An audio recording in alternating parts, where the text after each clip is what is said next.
Hello and welcome to episode 20, week 20 of the Base on Ball podcast here at the Johnny Lee Memorial League. I'm joined alongside Paul and Connor for week 1 of the playoffs. But before we get into last week's matchups, guys, how are you doing? Paul, start with you. So obviously doing pretty well. I completed the upset of Cody and the Bowling Green Hot Rods. Pretty big week for me. Obviously last week I'd said that I was pretty hesitant coming into this playoff matchup because in my view, Cody has at least the second or third best roster in the league, in my opinion. Some would say the best. And I was able to take him down in large part because he had probably the worst week he's had all season. But I still need to show up, and I did. And I'm pretty proud of my team.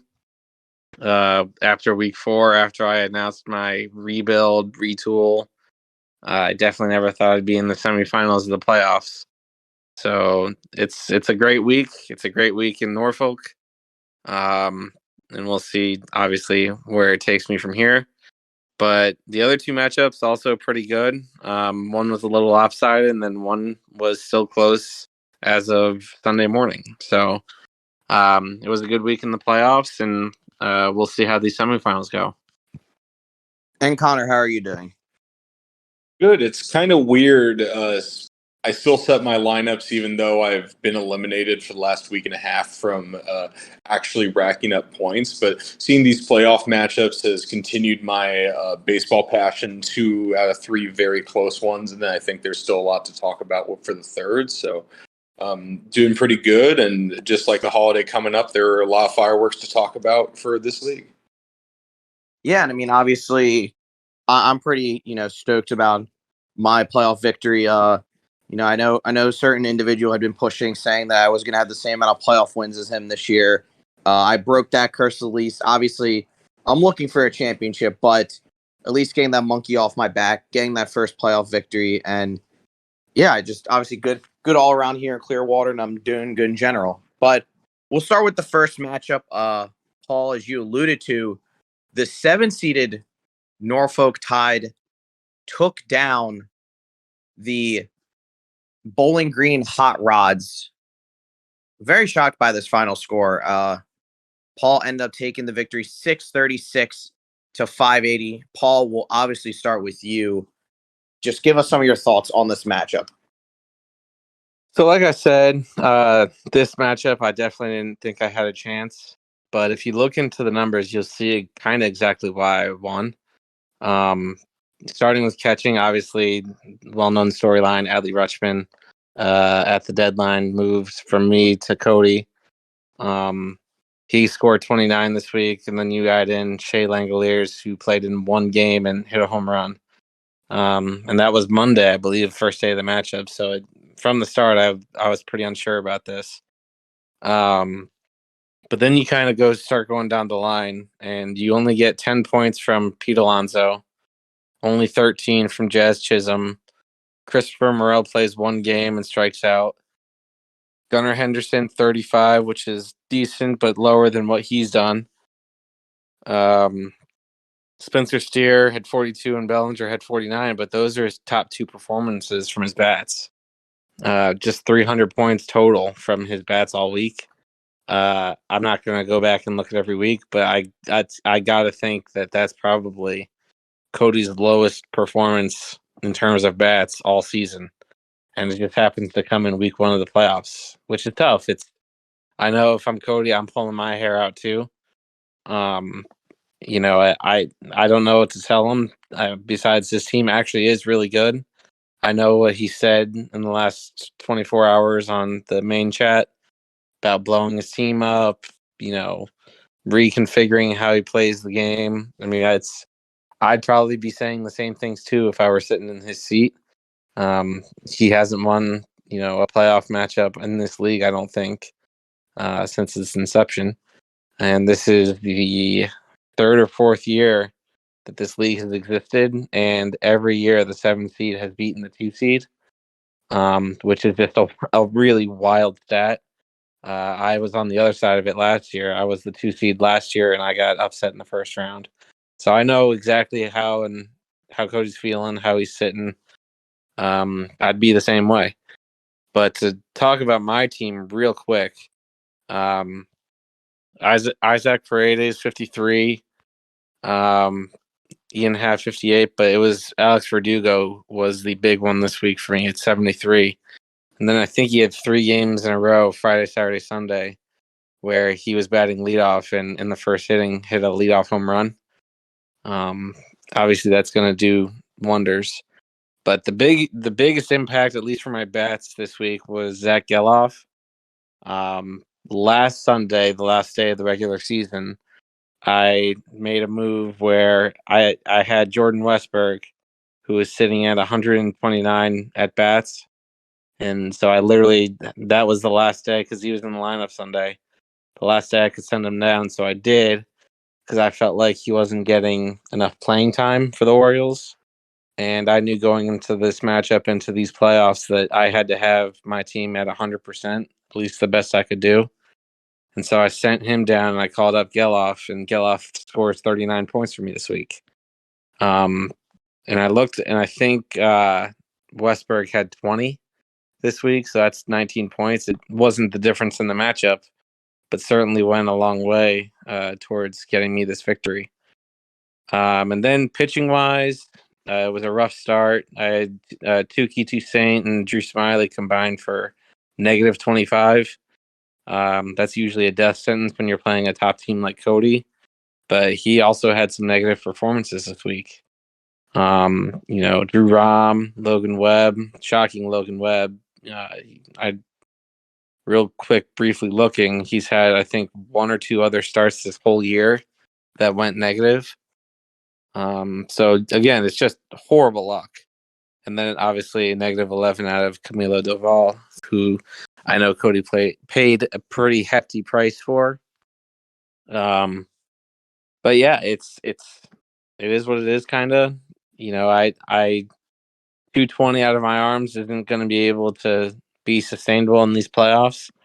I need a big week out of my arms this week, and it's going to be pretty tough, which we'll talk about. But at the end of the day, me going into these playoffs, anything that would happen is just gravy at this point. And so I got a nice helping of gravy this week, and I'm pretty happy about it. And Connor. Yeah, I think this is kind of weird since it's almost a reversion back to Paul's team pre-trade deadline. One of my critiques, I guess, was maybe that Paul and Bracton's teams are very similarly constructed on getting slightly under 300 pitching points, but a lot of teams in the league having these at bats, and the 416 point offense versus 220 pitching discrepancy, I think, matches that. But I mean, there were some really highlight performances. Dean Kramer pitching very well. Peter Lambert, who has mostly been a waiver wire ad with 18, those just happen to add up. Shintaro Fujinami has looked like an even better acquisition since moving to Baltimore and for Paul's team in general. And then for Cody, we like to emphasize that depth is very important, but this week simply the stars didn't shine. Adley Rutschman with 29 points and 26 at bats. Pete Alonso with 10 and 16. That's just not what you expect from that. Cody's referenced building from the ground up and reanalyzing everything. And as a newer Dynasty GM, I think that is inspiring, and a lot of people can take away from that. But this is a terrific team, so I think I don't want to say it was a one-off because Paul definitely deserved this win, but 580 points from the commish is definitely a little bit of a surprise. Kyle Bradish with 35. That trade still looks pretty good.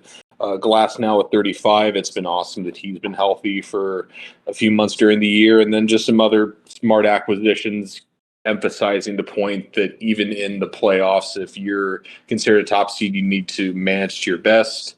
Ian Hamilton -3, not too bad. Cole Irvin with 13.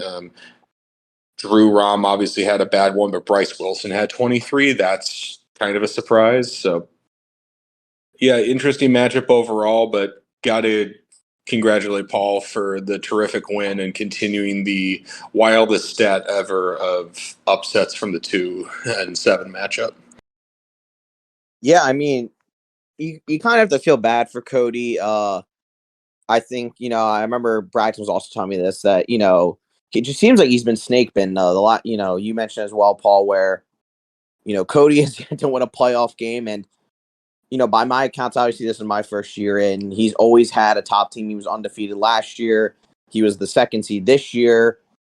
And, the way the playoffs go, if you have a bad week in 1 week, you can be out early. And it's a bit unfortunate because this is a team that realistically could have won a championship this year. And, that's no discredit or slight to Paul. But, Cody had a bad week and Paul did what he needed to do to get the job done. And I commend him for that. And congratulations on the win. I obviously don't want to kind of regurgitate or kind of just re-say some of the stuff you other said that you've already said. But, the Bats really disappointed for Cody. Only 300 points. It's not horrible if you look at it in the grand scheme of things, but if you're trying to win a playoff game or a championship, it's simply unacceptable, especially when your pitching isn't at 300 points. I feel like if you're going to have like scoring from your bats, you have to get high 300s, low 400s from your arms to really win a playoff game. You guys have already spotlighted, some performances like, Pete Alonso only had 10. Austin Riley had 21, which seems pretty low for him. Jordan Walker, I know he was really excited about, only had 13 at bats for him, but he had 4. It's, he really didn't have a standout player besides from, Bellinger's been still consistently good with 49, and Spencer Steer had 42. Spencer Steer is your second highest scoring bat. It's kind of hard to rationalize, you winning a week. And then looking at the arms still, I mean, Sandy Alcantara, as I like to call him, Stinky Sandy, had 2 points. Logan Webb, who's been just consistent all year at -5. And then obviously Camilo Doval, had 2 consecutive blown saves against the Phillies, later this week. And then looking on the Paul side, obviously the big standout, Alex Verdugo with 73 points. J-Rod still kicking it. Obviously, he didn't have the 100+ points he had last week, but 55 still a very solid performance. Isaac Paredes with 53. And then looking towards his arm, Dean Creamer, 35 points. Hyun-Jin Ryu kind of turned back the clock, but got a solid 23. And Alberto Alzolay with 38 out of the bullpen for the Cubs, 3 saves in 2 1/3 innings pitched. So overall, good solid win for Paul, continuing that weird trend of the 7th seed being the 6th seed. So we're going to transition to the next matchup involving someone from this podcast. My own team, the Clearwater Beach Dogs, defeated the Nashville Sounds 922 to 578. Connor, I'll start with you. What were your thoughts on this matchup? Dang, we're not talking about my playoff matchup. In all seriousness, 922 points. That outscored Height during the bye week, which is another matchup I'm not sure we're going to get to talk about. But I think after a couple of down weeks, and I know on the pod we've questioned the Beach Dog strategy during the deadline. This is a statement win in the first round. Yandy Diaz with 38 just proven to be a brilliant acquisition. Corbin Carroll, who had a rough few weeks, I think he had a neck injury that persisted. 78 points and 16 at bats is absolutely insane. Kyle Tucker with 56, 474 offensive points total. That is just crazy. And then the pitching really just showed up as well. Lucas Giolito has gone back in a little bit with the Angels with 27, Mitch Keller with 43, Max Scherzer with 38. Against a not-so-bad Twins offense, Spencer Strider back at it with 45. 448 points pitching, 474. This is just a terrific offensive and pitching balance. I know Bailey Ober just got optioned, but he performed well this week. And then for Tita, we were talking about a consistent mid-600 performance, and if that could be topped, then I guess there's something to be said if your team is within 2 points of Cody, but this isn't, I think, the way that Tita envisioned the season ending. Jay Cronenworth had an injury, so he was limited a bit. Willie Adames with 44 is a good standout. Rosarena with 54, but the pitching just didn't do it. Too many negative performances, and I think it'll be really interesting to see what both of obviously Hen is moving forward, and it'll be interesting to see what Tita does this offseason, whether he goes rebuild mode or just does as much flipping as possible to get his team in the best position value wise. And Paul. Yeah, so I'll kind of echo most of what Connor was saying, but first things first, big congrats to Hendog for this massive win this week. I mean, you don't see typically at least, you don't see 350-point wins in the playoffs at any round. I on this podcast have been critical about Hendog and his trade deadline, and his team basically told me to go shove it this week, which that it's more than fair. 13 home runs, 30 walks, 9 stolen bases out of the bats this week, 3 triples. I mean, that's how you get to 474 points. You have Kyle Tucker, Corbin Carroll, Jose Ramirez, Justin Turner, all topping 50 points. Just really overall solid. And then that's not even mentioning 448 points out of the arms. You have your obvious Spencer Strider, Max Scherzer types, but then Mitch Keller, huge rebound week this week. Luis Castillo, 2-start week, 2 quality starts, 2 wins for the Seattle Mariners. It's a really, if this is how Hendog's team is going to perform in these next 2 rounds of the playoffs, he's the champion. I mean, that's just the bottom line, and he has this talent, that's hard to match. That outfield is still number 1 in the league, in my opinion. That trio of Carroll, Soto, and Jordan Alvarez, just really unbeatable. Not even to mention Kyle Tucker. Doesn't even mention Bo Bichette. Doesn't even mention Jose Ramirez. So, I mean, the bats are probably number 1, if not number 2, in the league. And then when you get your pitching to go like it's going, and I'll say it again, that Grayson Rodriguez call-up that he made right at the end of the season is paying dividends. He had 18 in that week, and then tonight he dropped 40 on the White Sox. So, huge get for him, huge call-up. And in this 2-star week, he's going to have a leg up against his opponent. But then for Tita, it's the end of the line for Tita. We'd all kind of said, Tita has a strong team, but there's a limit on what he could do. I think in these playoffs, he went lower than I thought he would this week, but even still, going against the performance that Hendog put up this week, it would have been tough to beat anyway. And like Connor said, it's going to be interesting to see how he approaches this offseason. Is he going to tinker a little bit? Is he going to try and move pieces around and get major league players and make a run at the playoffs again next year? Or is he maybe going to try and rebuild a little bit, go younger, gain some prospect assets, maybe draft pick assets, and try and build that way. We'll see. He could definitely go either way. I think he has the talent and the assets to go either way. But we'll see. It's Tia, obviously first year in the league, first true off season where it's fully his team and his control. And I'll be interested to see how he approaches it. Yeah, first of all, I want to say, shout out Tita. Obviously, like you mentioned, Paul, first year in his league, and he's been one of the best members. He's obviously very active, in chat and trades, and obviously getting to know him a bit more just through doing this podcast or just talking to him. Obviously just a great guy outside of just his fantasy team. So shout out to you. Unfortunately, it's unfortunate that you had to go down like this, but yeah, I mean, I can't say, I can't be much happier for my team. Obviously 922 points. I think it's the most I've scored in a non-combined week. I don't know exactly, but I'm pretty sure it's up there. If not, it has been that.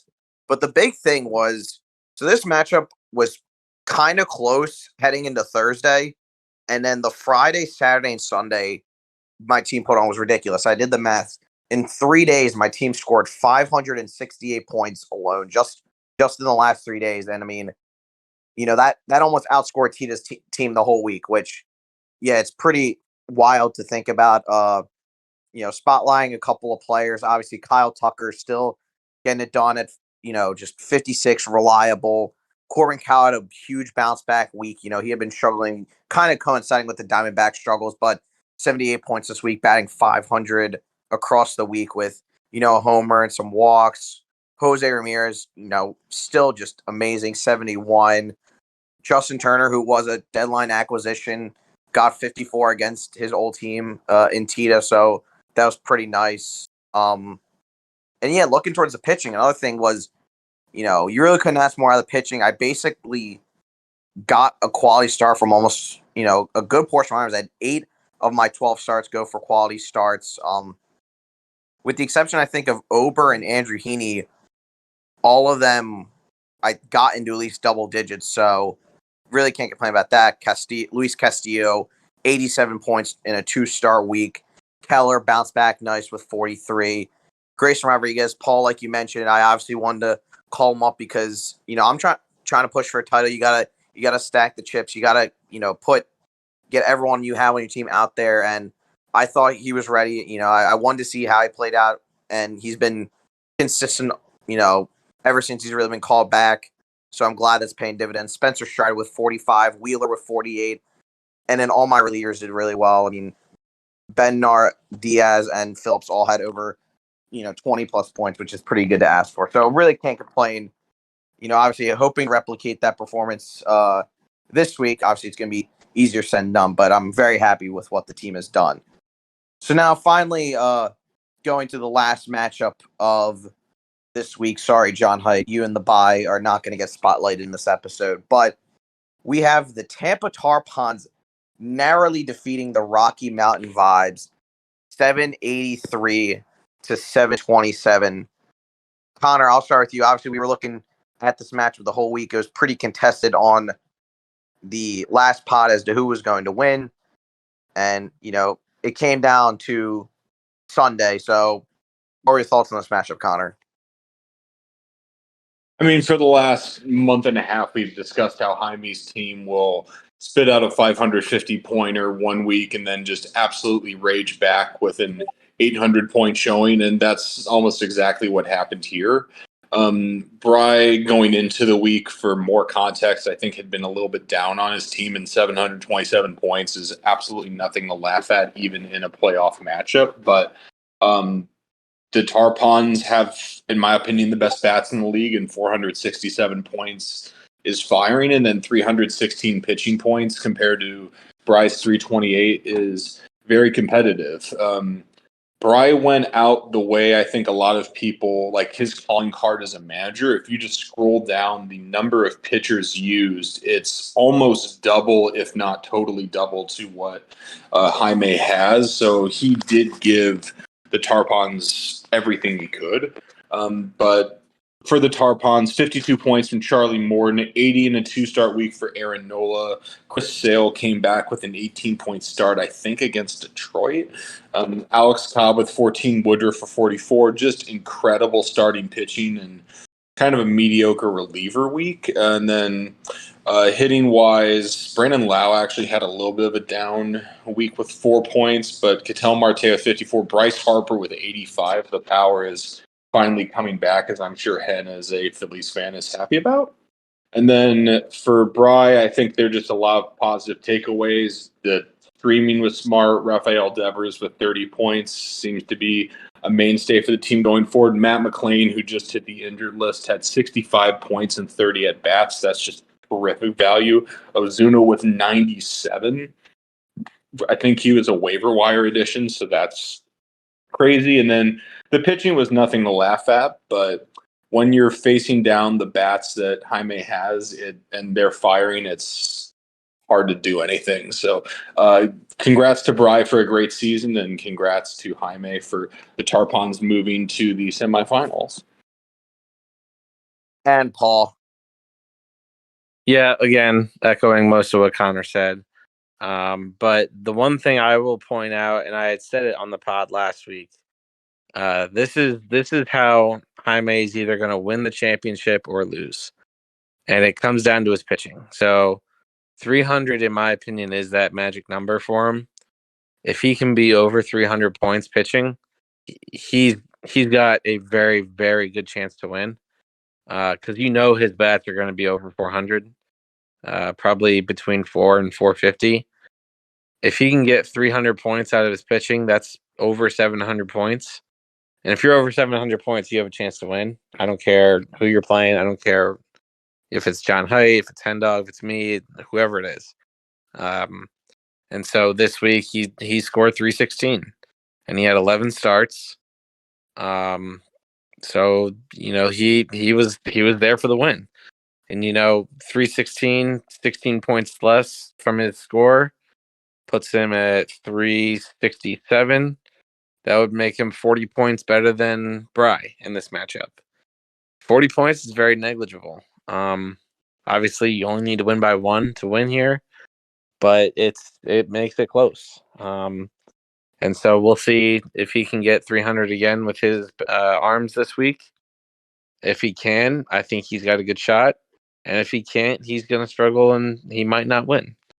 But then for Bry, to write his swan song a little bit, Bry obviously this year managed the crap out of this team. I think Cody had said it last week. I think this team finished 13th or 14th in the league last year. And to take it to where he took it this year is just really commending towards him. Obviously really good performances. Ozuna 97, just a crazy number, 5 home runs this week. McLean 65. Although maybe it's a good thing Bry didn't win because it looks like a few of his players are falling apart on his team, like Matt McLean, who just went on the injured list.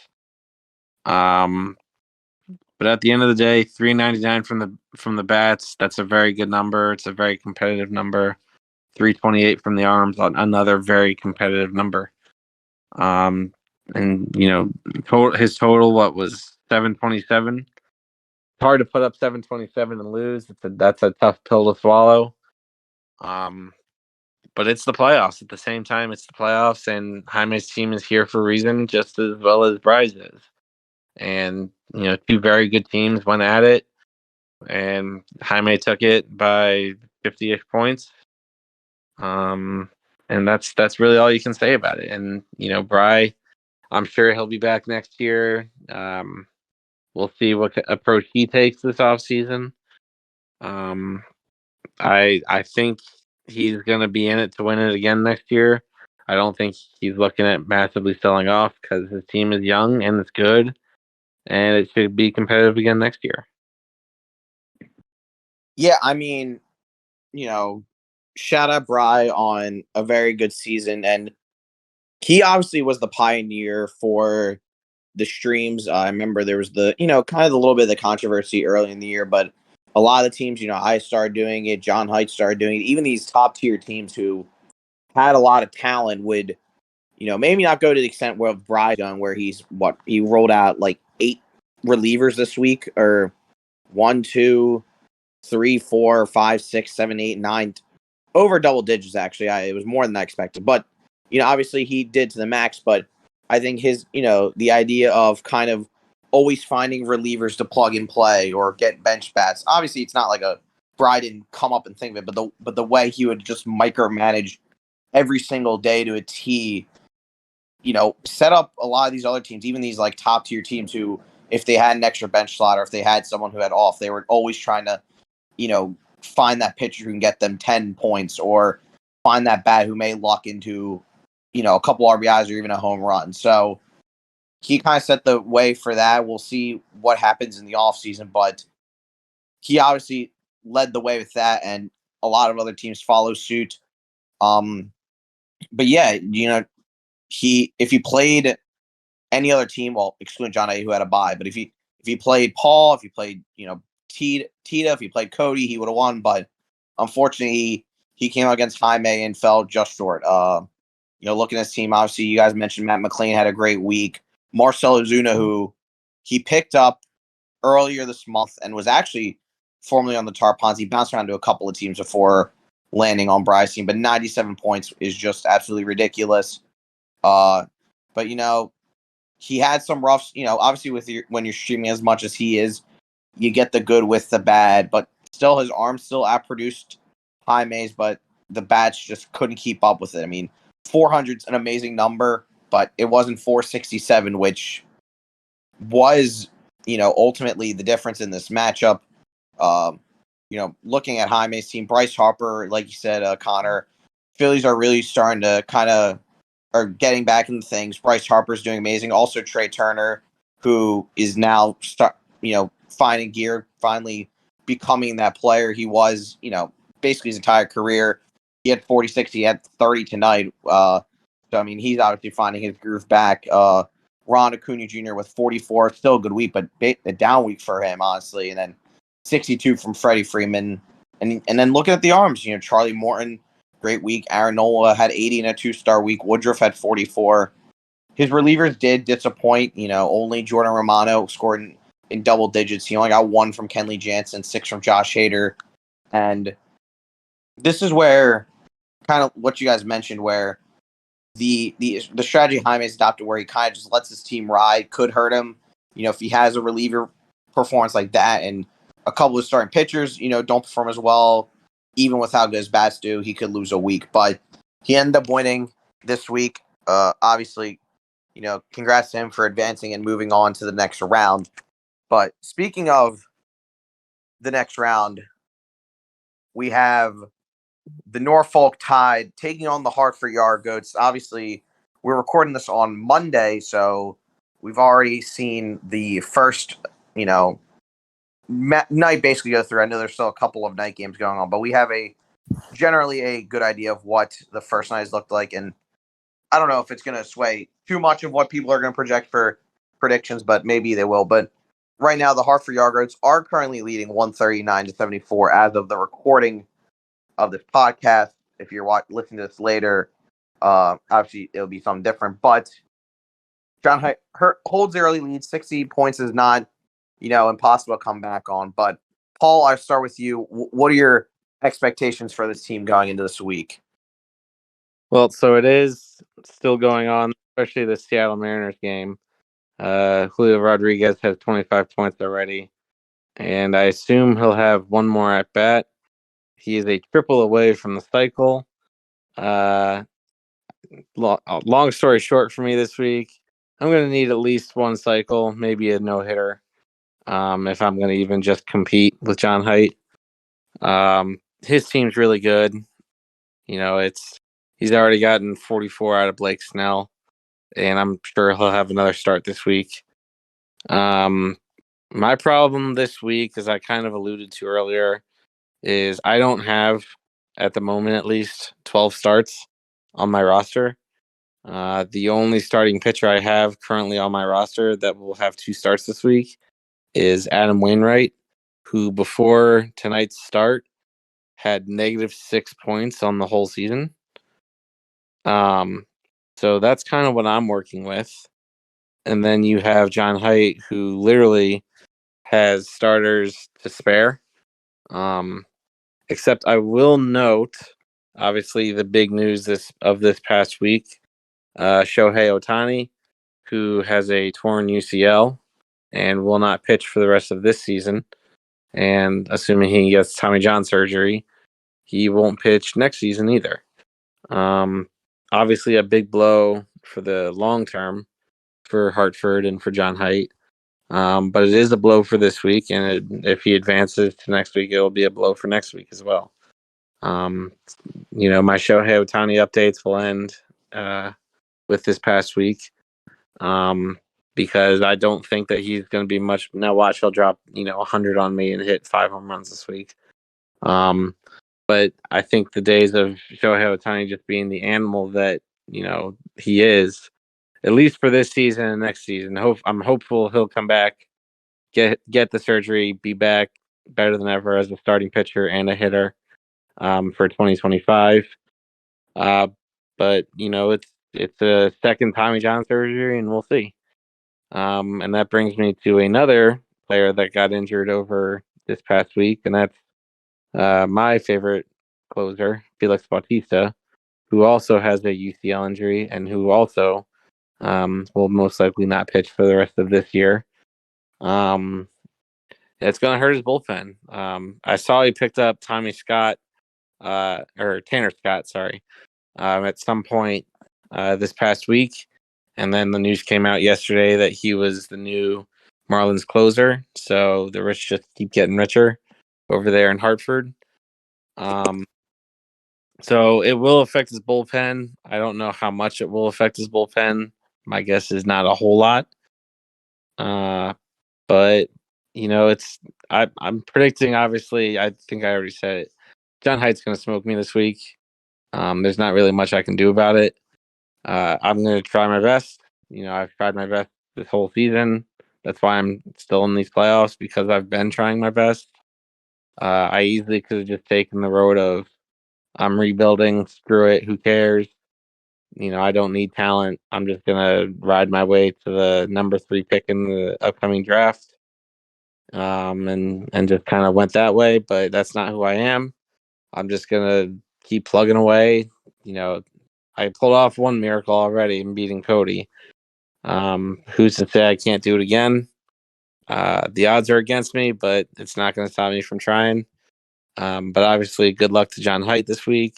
And then if he beats me, good luck to him next week as well. And Connor? I don't know if I'll call a full out blowout here, but I do think the Yard Goats have the decisive advantage.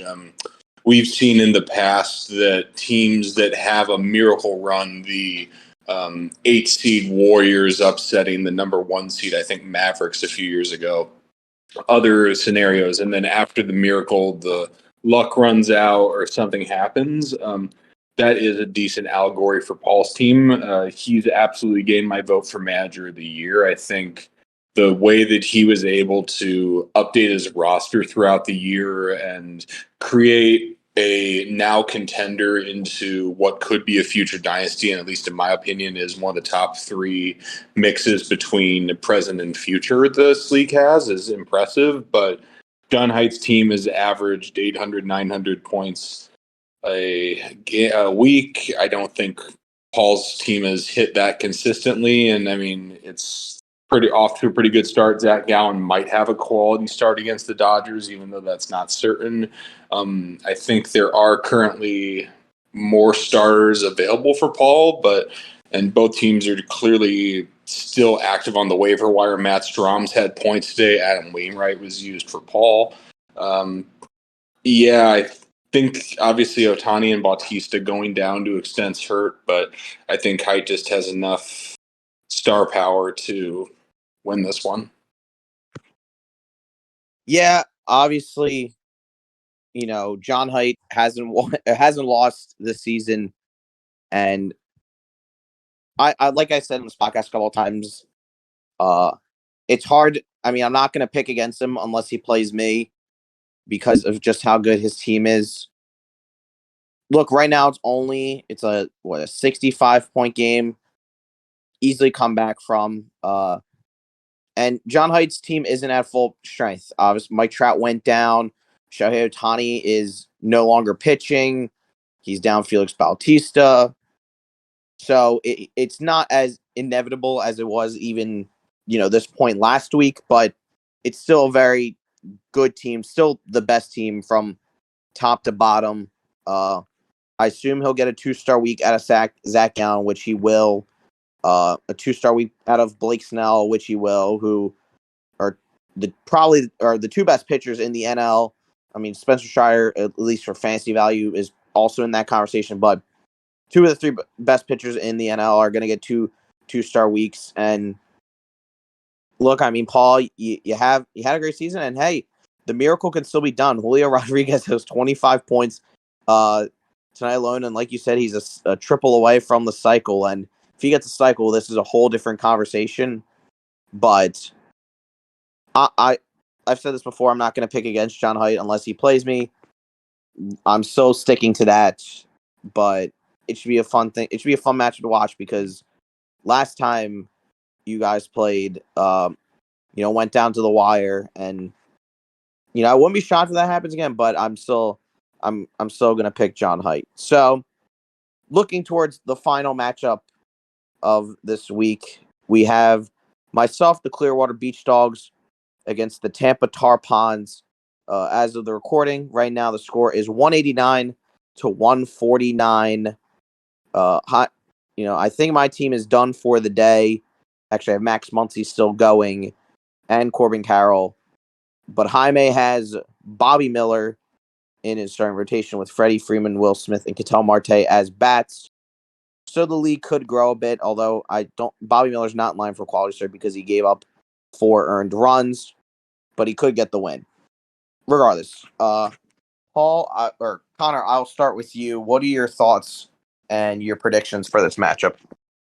So Fantrax currently has this as a roughly 90-point win for Jaime over the course of the week, but I don't know if this is an upset, but I think I'm going to have Hen here. I think last week really impressed me as to what this team could do, and sure enough, there's obviously concerns about pulling a Jaime and going from 750, 800 points one week to lower amounts the next, but this is the best outfield in the league. The pitching is currently strong still. I think both owners now have 3 starts. Grayson Rodriguez with 40, he's going to get another start, which is just going to be terrific.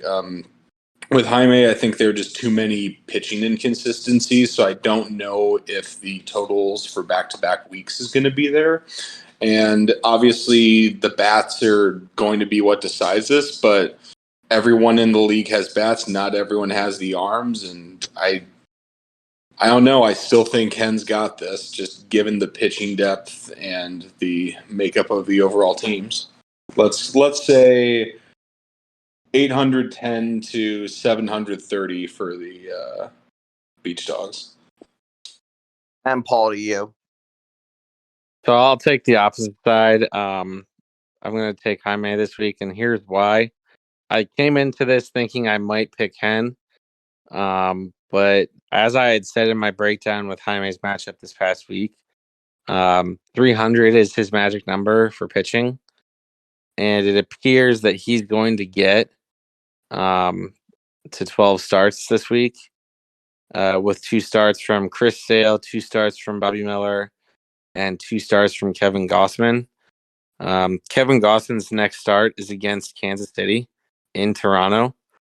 Bobby Miller's next start is against the Braves, which will be tough. And then Chris Sale's next start, it appears, will be against Kansas. Well, wait a minute. Maybe I'm wrong here. Because it says his start will be against Kansas City. So Gossman's it'll be at Colorado. So, I mean, maybe it's going to be a close matchup. I think, regardless, I think this is probably one of the better matchups this entire season, because I think both teams will be in the high 700s, if not both teams will be in the 800s this week. I think I'll take Jaime, just because he's going to get those 12 starts, and I think he'll get over 300 points with his arms. And he's already at 134 with his bats. I think it's pretty safe to think that he'll get over 400, probably close to 450, just from the bats. Put all that together, you're looking at about 800 points. Obviously, Hen's team is certainly capable of putting that number up. He did that and then some this past week. And like I said in the breakdown with Hen's team, if he's gonna perform like he did last week, he's not gonna just win this week. He's gonna win against whoever he plays in the championship. Because that's an unbeatable performance. So at the end of the day, Grayson Rodriguez will go against Arizona in his next start. Giolito goes against. He might not get another start. So, yeah. At the end of the day, long story short, I'll take Jaime. I think it'll be about 810 to 790, something like that. As my prediction. Obviously, this is a tough matchup for myself. I played Jaime a few weeks ago. I think it was 2 weeks ago, 3 weeks ago, and I lost to him. And it was kind of when my team was in that little bit of a losing skid. And hopefully, we found the form again. But obviously, first night is you get a bit annoyed when you look at the right side and you see Ronald Acuna already has 41 points in a single night. Trey Turner has 30, which are both close to their weekly totals from last week. Harper added a homer as well. It's a bit rough to look at, but obviously I'm confident in the team. Grayson Rodriguez, like you said, had a 40-point outing. I don't think he's actually going to get a second star, which is pretty unfortunate. And so I'm in line. I think I'm in line for 11 starts, unless they still have Bailey Ober listed as a start. So I might need 2 starts to find, but I'm confident in my team. I say I'm gonna win every week because I always think you have to have that confidence in your team, because if you don't believe in yourself, then no one else will. Already got a 30-point night from Yordan Alvarez, so maybe that kind of cancels out from what Trey Turner has done. Max Muncy has a top performance already. He could potentially even add to it. So look, it's going to be tough. Yandy Diaz is day to day right now. Bo Bichette's also day to day, which are 2 key blows for my team. Hopefully, they can all come back within the next couple of days. The Rays head off today, so we don't know when he'll come back. And Bo Bichette, he didn't play in today's game, so I'm hoping I get them back by the middle of the week. I did also get lucky that Jaime didn't start Luis Severino. I don't blame him, because Luis Severino might be the worst pitcher in baseball, but he put up a 44 burger on his bench, so maybe a bit of a stroke of luck on my end. We'll see. But yeah, I'm gonna manage this team. I think my managing skills, I'm gonna find guys to stream, even if I, don't have Diaz or Bichette. I'm gonna stream pitchers to get some couple more starts, get some relievers, which I know Jaime won't. I'm gonna wish him. I'm wishing him the best of luck, but I'm confident in my team, and I'm confident we're gonna be moving on to the championship and playing whoever wins between Paul and John Hyde. All right, that will do it for week 20 of the Based on Balls podcast here at the Johnny Lee Memorial League. I've been joined alongside Connor and Paul. Tune in next week, where we will be previewing the championship, seeing who's going to win it all. Best of luck to all the owners still in the playoffs. It's going to be a fun one, and take care.